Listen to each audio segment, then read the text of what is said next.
how to set a calendar default alert times for birthdays, events, and all-day events on the iPhone 16 series. First, let's return back to the home screen by swiping up at the bottom of the screen.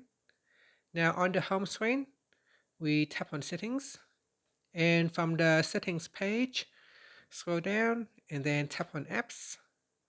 Next, tap on Calendar, and in here we scroll down and then tap on Default Alert Times. In here, you can change the default alert times for birthdays, events, and all-day events.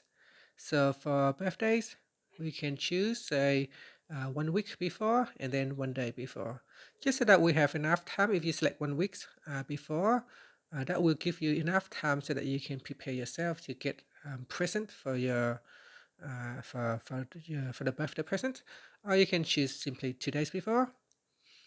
For events, you can choose maybe 10 minutes before or 1 hour before, and then you got all the events, so you can choose 1 day before, 2 days before, 1 week before, or on the event. So the option is there for you to select.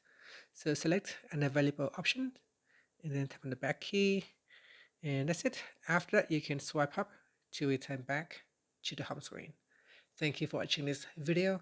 Please like and subscribe to my channel for more videos.